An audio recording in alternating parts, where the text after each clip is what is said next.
Live through these looking like that. Yes, we're live.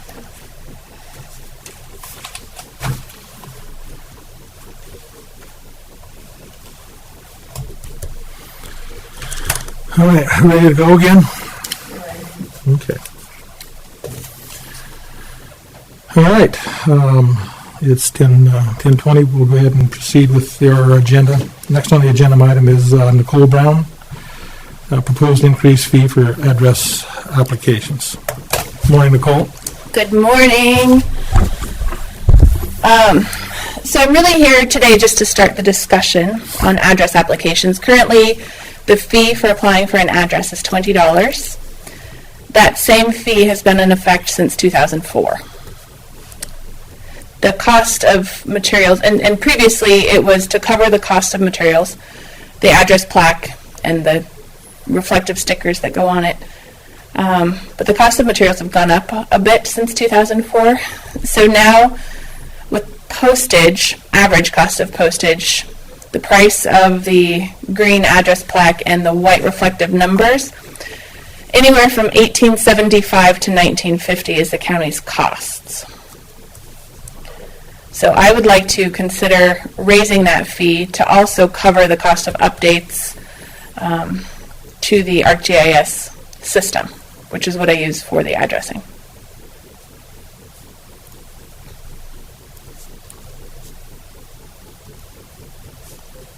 And I feel that that's a prudent request because without this, the updates to the system, addressing would be very difficult and potentially impossible. So, I don't really have a number at this point. I really just wanted to open it up for discussion, and I do realize that a public hearing would probably be a good idea, maybe not necessary, but maybe a good idea since we're changing an application fee. But it is not part of our subdivision regulations. It's not a part of any other document. It is a standalone application fee, similar to the septic permit application. But I think in the interest of allowing the public the right to participate and comment, a public hearing would be wise. Okay, sounds good. So I would like to request a public hearing be scheduled in approximately 2 weeks, and I can have a formal presentation with my requested dollar amount and justification for that request. Okay. And so what day will that be? That will be May 3rd. May 3rd? May 3rd. Nicole, when you mentioned the $18 to $19, that's the actual hard cost of the materials, not time or... That is correct. Right. That is correct. Yeah. And that's a good point. Debbie, how much time do you usually spend? Each one, approximately 20 minutes. You know, but by the time I create the address on the ArcGIS system, you know, apply it obviously to the application, make the sign, package the sign, mail the sign. Okay. 20 minutes is typical. Okay. You have to order the signs too, right? Correct. Okay. Yep. So that's all I have on that. All right, perfect. Thank you, Nicole. You're welcome. Thank you.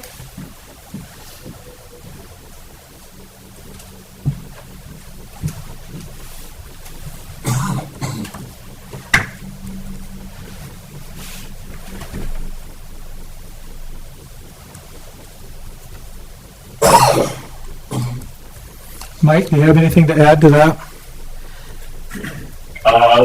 Is there a possibility that we can roll road encroachment permits into that same cost, so people know when they get an address that they have to do a road encroachment if they're on a county road? Yes. Can I answer that from here? Yep. So Commissioner Delger, yes, there is a line on the address application for the applicant to check a box if it is a county road, and if it's a county road, if they have applied for their approach permit. Typically, I have to also pass on that approach permit once they check the box that it is a county road. And the fee for a county road approach permit currently is $125. Okay. So there is notification that they would need to apply for it if it is on a county road. Similarly, if it was on a state or federal highway, the approach. They would need to apply for the appropriate approach permit before I can give the address. Okay. Okay, good. I guess kind of along those same lines on fees, this is something we discussed and never have, I guess, followed through with it because we're trying to get a lot of phased developments. And in MCA, the 763617.5, it says the governing body may impose a reasonable periodic fee for the review under subsection 4 of the phases of phased development. And I know we talked about that. Have we given that any more discussion or thought? Yeah. Yes, but discussion. No. Yeah, okay. I really think that we probably need to have that discussion Okay. and see what a reasonable fee would be, because I know you spent a lot of time on that. And what's your thoughts? My initial thought is I can't recall if our fee schedule is in our subdivision regulations, in our regulations. Right. I'm 99% sure it's not. So if it is not, we can simply hold a public hearing with 2 weeks' notice or 1 week notice. No, that would be 2 weeks. 2 weeks to go to May 3rd. I'm sorry. If it's in our subdivision regulations, it has to be a 30-day notice, but I'm nearly positive. I'm almost confident. It's not in our regulations, but not entirely. I mean, it doesn't need to be something that has to be done right away, but I think we need to have the discussion and find out what a reasonable fee would be, and then go from there. Okay. So maybe let's plan on adding that as a public hearing. I think we could do that one by May 3rd as well. I would need just a little assistance from you. Coming up with the fee schedule. Do you think May 3rd is a reasonable amount of time? Would it be possible to give us an additional week beyond that, just because I do have a lot of projects right now, and a little bit more time would be helpful. Okay. So do you want to go the entire 30 days? And go May 17th? I think that might be a good idea, because then it gives us a little more time. Okay. Yeah. Okay. We'll schedule a public hearing for May 17th to look at the subdivision application fee schedule. Okay. All right, thank you.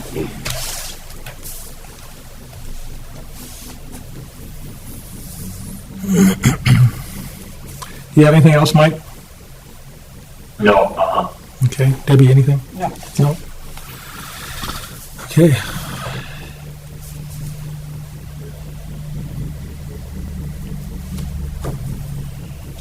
All right, next on our agenda is discussion with Nicole Brown and Steve and Susie Kavanaugh, Bowling Glen findings of fact. So to be fair, I really don't have anything to speak to on this. I believe that Mr. and Mrs. Kavanaugh have a request of the commissioners, so I will let them make that request. All right. Good morning. My name is Steve Kavanaugh, and this is my wife, Susie Kavanaugh. We're the applicants on the Rolling Glen Ranch Master Plan, or Rolling Glen Ranch Plan Unit Development Master Plan that was approved back in 2007. We're wanting to have wanted to know if there's a way to amend item 23 on those findings of facts in order, and I pretty much laid out the reasons why in a letter, but basically for the public, to secure all the water rights right now on a project that's going to take about the next 25 years to build out, we'll take irrigation water out of the valley here that could be used for agriculture, and so we're wanting to have that item amended to say that we can show that we have water rights sufficient to cover the phases that were coming in for final plat approval. Now, I don't know the process of doing that. I know in the findings of fact, it talks about not having to have any additional public hearings. That pertains mainly to final plats, approval of final plats of individual phases. And it also mentions that if it's not any material change, I don't know if amending that to comply actually with DNRC, their current policy right now is if you don't use the water, you lose the water. So that if we had water tied up for the next 25 years and we're only using 10% of that water for the next 5 to 7 years, that 90% of that water is going to go unused for a considerable period of time. And DNRC's current position is if you don't use it, you lose it. Now, I don't know if they would make some special consideration for our master plan to comply with the item number 23 on our conditions. But anyway, and I just wanted to know what the process was to go through that. Okay. That's about it, and I'm here to answer any questions. All right. So your request, Steve, is for just 20% of the entire water right for the first 7 to 10 years. Is that correct? It's pretty. Yes, I think that'll be more than sufficient. Yes.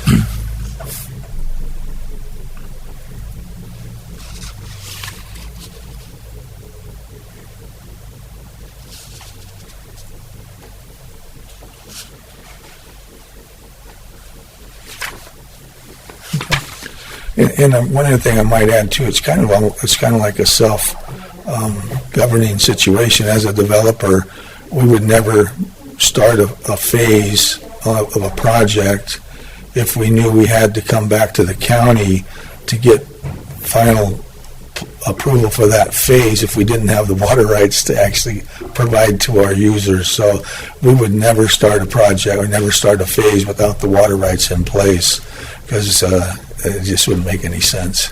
Sure. So I guess, maybe I'm getting a little bit down the road here, but your intent is to, are you going to, you're going to start with your phase development, correct? Yes. That's your plan? Yes. All right. In any particular order? Well, the engineers are looking at that right now. What will be the most viable way to do that? It's kind of moved around a little bit, but just the infrastructure we're putting in the MBR wastewater treatment facility and all the public water systems. We've got to kind of we're probably looking. I think it's wiser to start up closer to Wheatland Road area, but we're still working through all that. Really, the water rights issue are the biggest thing right now. Sure. Trying to make sure that either we have to get all the water rights, and that's why we're here. That's or a portion of them. If we can do that, All right. that would change a lot on how we're going to proceed. So.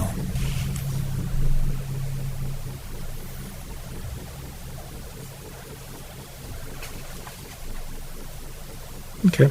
I guess, this, your project's been on hold since 2007, is that correct? Yes. I'm kind of new. I'm learning about your project here and all that. So I guess probably the county still has some questions on how we're going to proceed with that development. Is that correct? Yeah, I would say that that's correct. I guess what I would ask for is some time to do a little bit of legal research on this particular issue, so that I can give some better advice to the commission. But yeah, I do think that there's some stuff that we need to look into. Okay. All right. Good. And if the county can provide me with a list of those questions that they have, both from your perspective, but also from the public's perspective, we'd like to kind of educate everybody on how we're moving forward, and so maybe we can address a lot of the community questions at the same time. So, without the need for a public hearing, hopefully.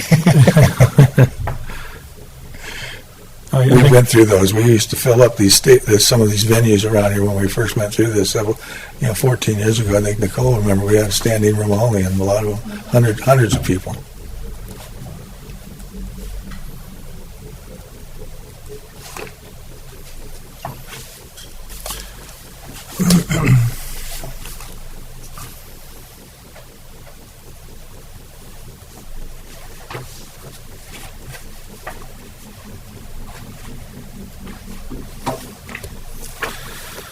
All right. Mike, did you have anything that you? Well, when Mr. Kavanaugh says the water is going to come out of the valley, what is he referring to the valley of Townsend or the valley around Three Forks, or where's this water actually going to come from? Well, the water, we did and there was a report filed at the time when we did the subdivision by Geomatrix, and it showed that we had to do tests, groundwater tests, to show there was sufficient water under the ground of the master plan. And then we took it to the next level where we were trying to figure out the impact zones, and my engineers working with DNRC, they've determined that the impact zones are going to be three different areas. It's going to be the Jefferson watershed, it's going to be the main Gallatin watershed, and it's going to be in the Toston area. So those are three areas that are impact zones. We have to mitigate water by water rights from those three areas to mitigate and take that land that's being farmed out of irrigated, they can dry farm it, but they can't irrigate it any longer. So, but there's three areas. So it's up in the Three Forks area, all the way from Whitehall down to the headwaters, and then the Toston area.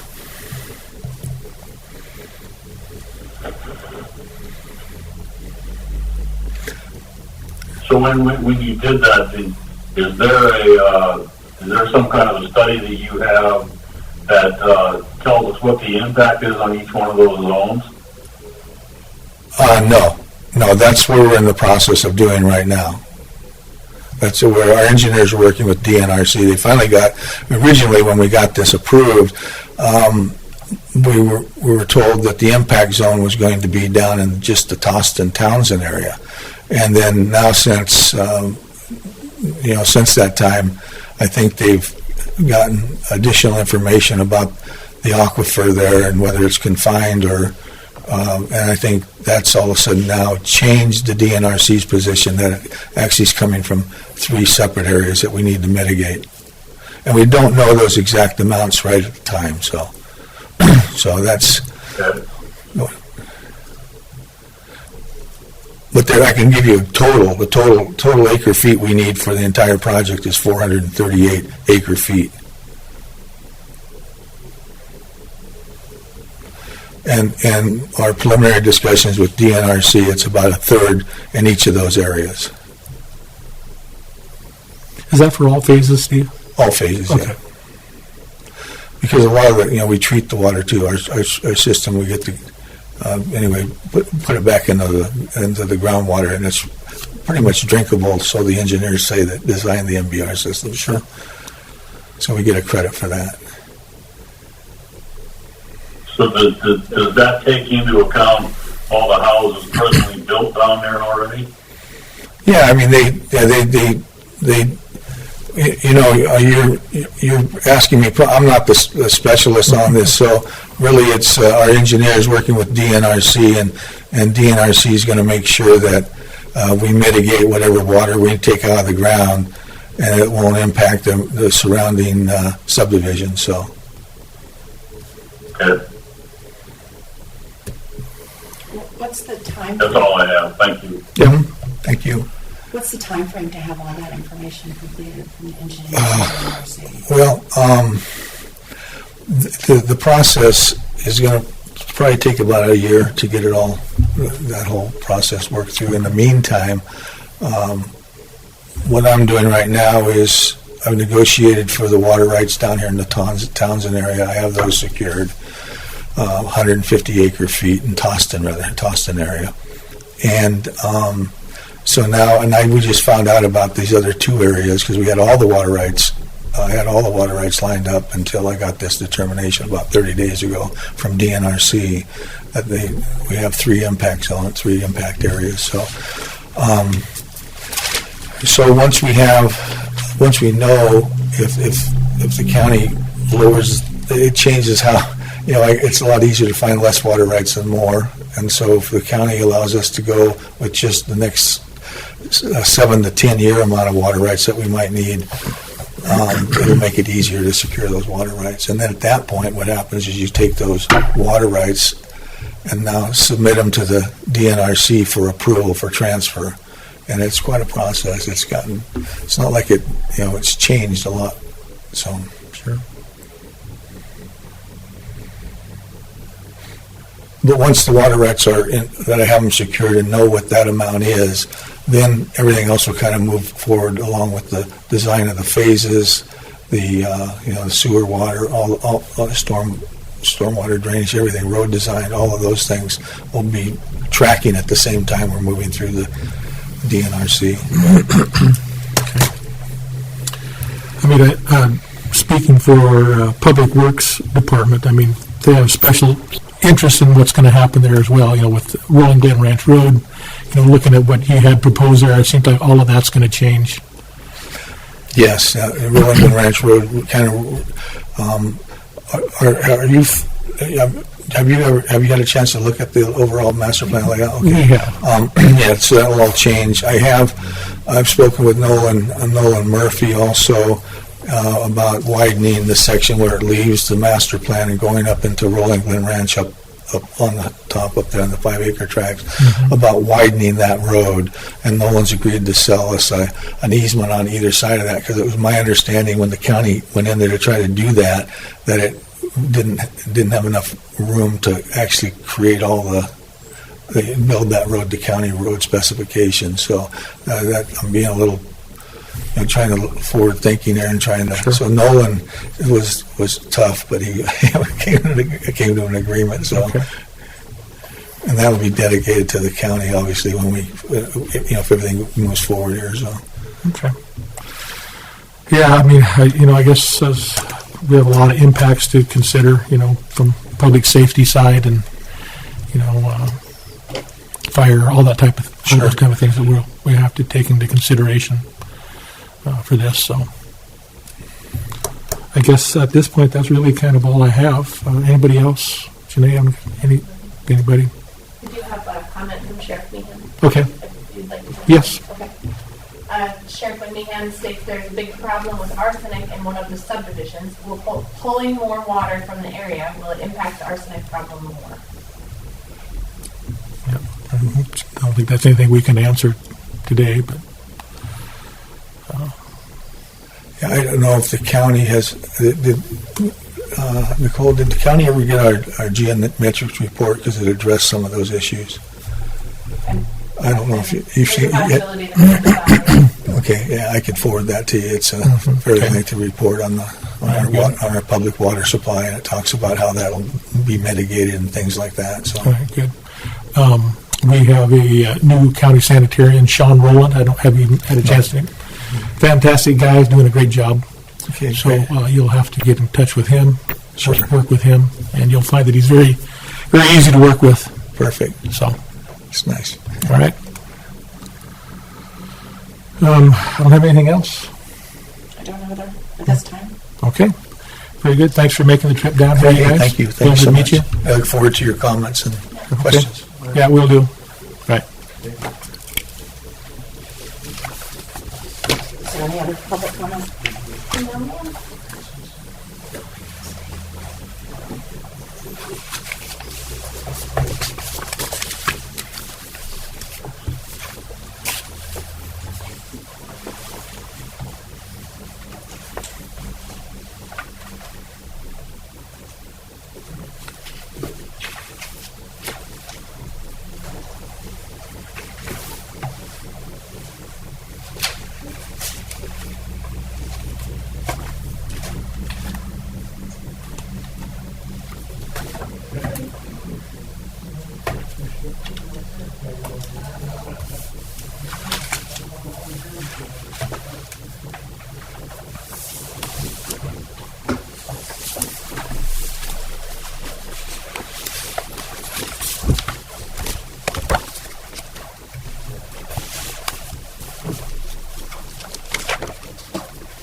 All right, I guess we'll just go ahead and move forward with our next discussion, Peaceful Hilltop. And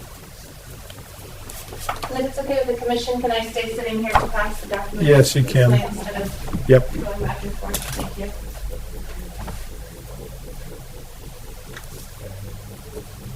Alright. So this is on the agenda for discussion for the final plat approval of the Peaceful Hilltop subsequent minor subdivision.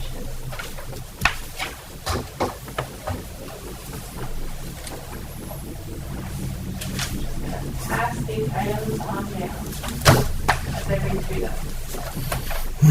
So item number 1, plans for sewage treatment and water supply shall be submitted to the Broad River County Environmental Health Department for review and approval. A letter of approval shall be filed with the final plat. What we have coming around is Sean Rowland, our county sanitarian, his approval letter. Because these parcels are greater than 20 acres, therefore DEQ does not review them, they're reviewed locally.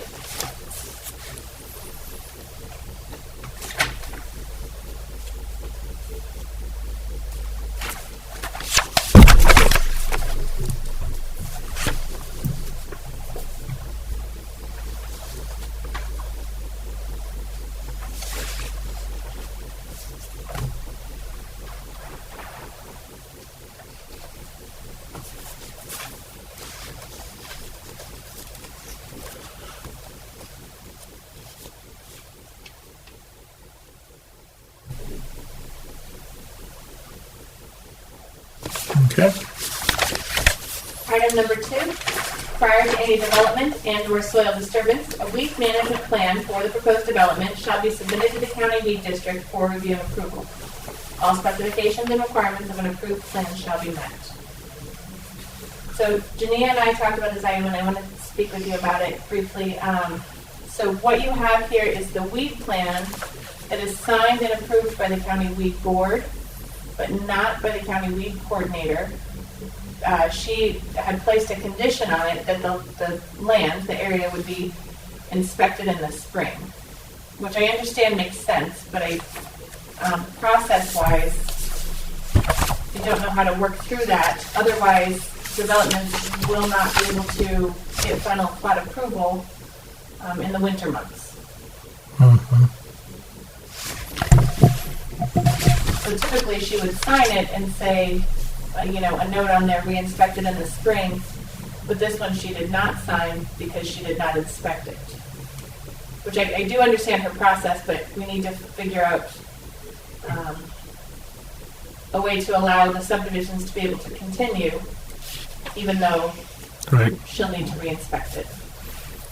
Janae, do you see a problem with doing that in the winter months to allow these projects to go forward? I haven't done any legal research on that yet. We had just talked about it Friday morning. Okay. So I haven't done my research on that yet, and I would like to be able to look at that. So, and I know this is a discussion. I don't think that's one that will take a lot of Right. time on my part to figure it out. But Right. Yeah, I mean, I can see this is the condition is probably a bit unfair to, the subdivider or developer, whoever that is, to have that held up for 6 or 7 months of winter, pending an inspection in the spring. So I would think that we should be able to find some way to mitigate that some way. Mike, you have any comment on that?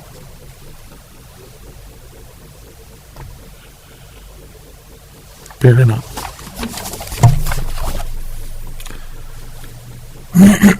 All right, so you guys will kind of work on that just a little bit. Yep.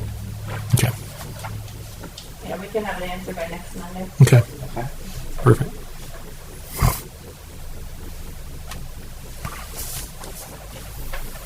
All right, number 3, the applicant will be required to submit the final plat drawings in electronic format to Broad River County in ArcGIS, AutoCAD, or MicroStation format. Additional materials may be requested by the county in electronic format to facilitate review of application materials. This is just proof that has been emailed to me. Okay. Okay.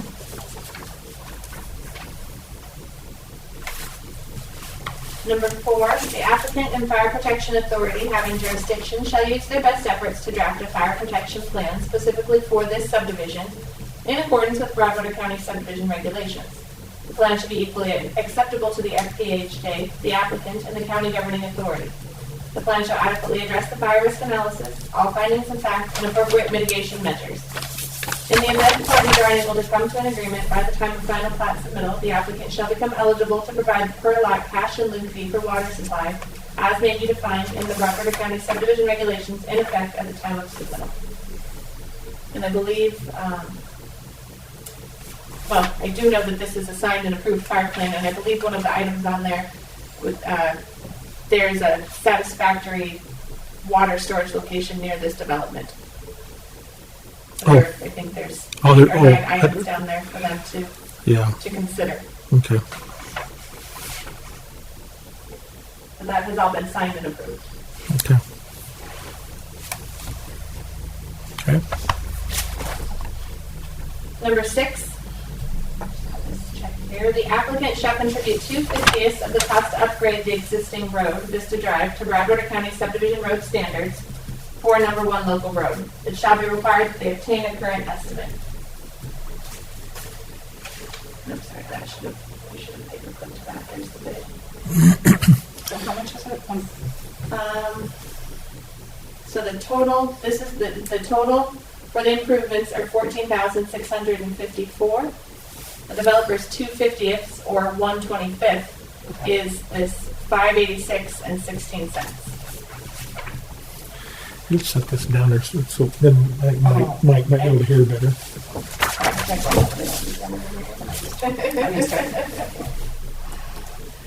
Also on that same bid and in that same price. So they don't have those numbers, but number 6, the applicant shall contribute 2/50 of the cost to upgrade the existing road Vista Drive. Did I already read that one? I'm sorry. So I skipped over number 5. I'm sorry. Number 5, the applicant shall contribute 2/50 of the cost to upgrade the existing road Prospect Hill Road to Broadwater County subdivision road standards for a number 1 local road. It shall be required that they obtain a current estimate. So on that estimate is the proposed upgrades from Prospect Hill Road as well as Vista Drive. And 2/50 of that total is the $586.16. Okay. Number 7, the final plat shall be prepared in accordance with the applicable state survey requirements, Montana subdivision and plating act survey requirements, and the county subdivision regulations. And we have the final plat here.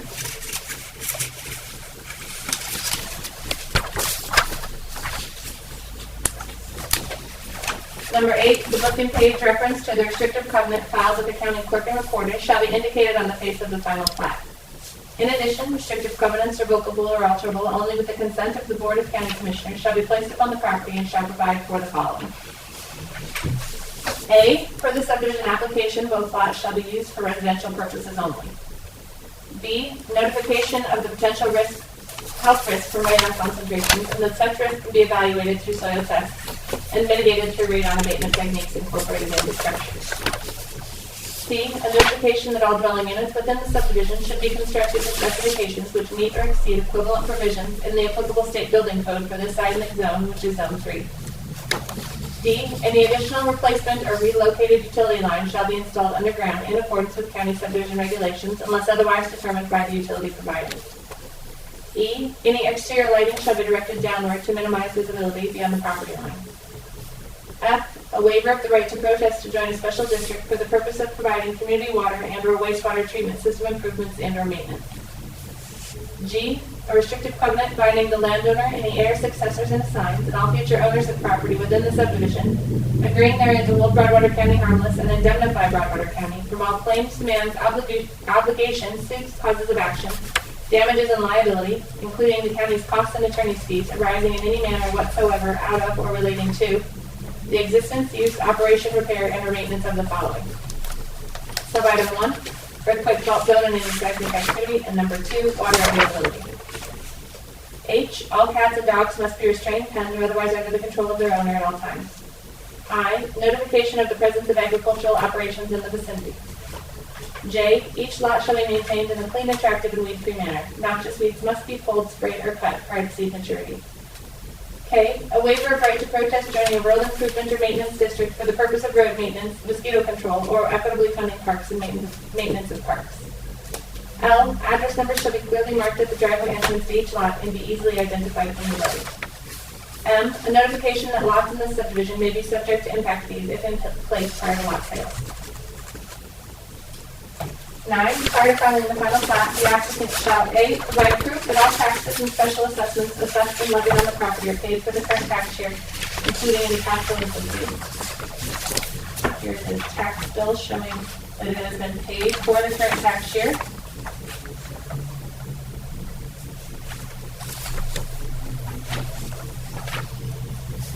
And 9B, provide documentation showing that the applicant is the lawful owner of the property with the apparent authority to subdivide the same, showing the names of lien holders or claimants of record and the written consent to the subdivision by the owners of the land, if other than the applicant, and any lien holders or claimants of record against the land. And the plating certificate is showing that David and Karen Gerling are the owners of the property.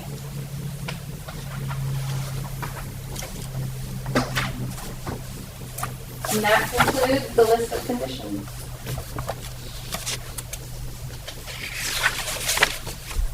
Okay.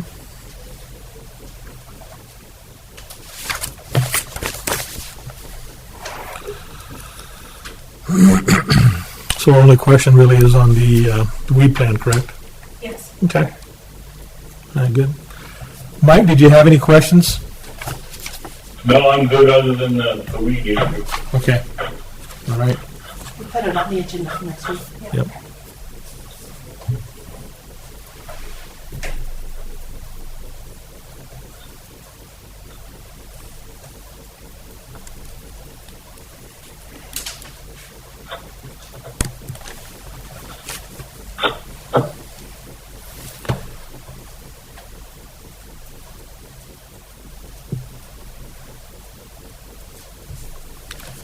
I'm going to send a message to Mike Meyer I was just gonna. that we're running ahead of time, so. Thank you. I have one question. Bernadette Swenson from Shawver Surveying. On this, as a representative, do I need to try and get a hold of Jessica to get her to sign that, or you guys, I mean, I didn't want you to think I was doing it, and I think you were doing something. Funny how that works, right? Yeah, so I didn't know as representative if I need to get with Jessica, or are you meeting with Jessica, or? I think that we can certainly do this, and talk to her. First of all, to find out, in my notes, what my questions, can we record the weed plan without Jessica's signature? We've not done that in the past without the weed coordinator's signature.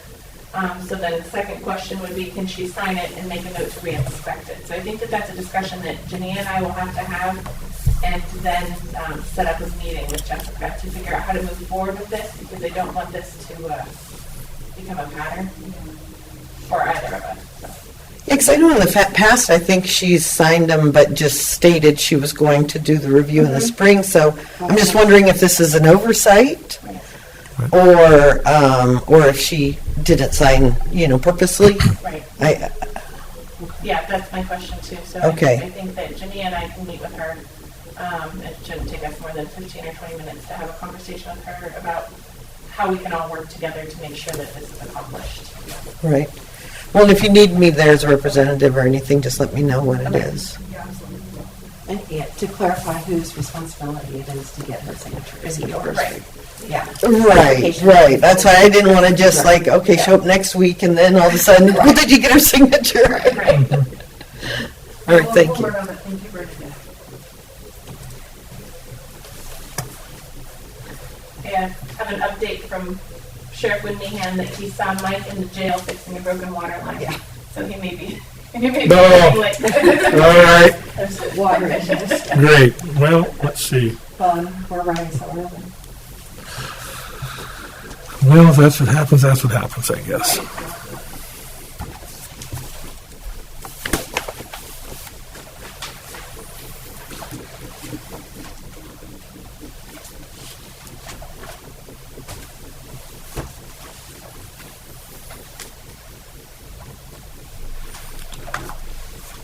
All right, so next on the agenda is Antelope Run. Was Mr. Griffith coming, do you know, Bernadette? No, I believe he's back in Texas. Okay. Okay.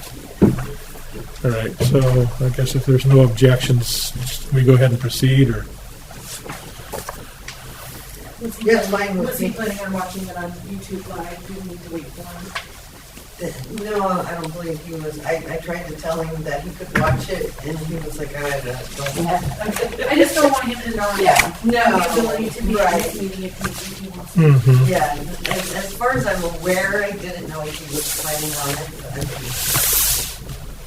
And we are way ahead. Yeah, we're way ahead. Pretty far ahead. And then I guess we could recess for a while. But this is a half an hour off. And I hate to do it, but I think we need to do it just out of procedure. I think so too. So. I'll recess till 11.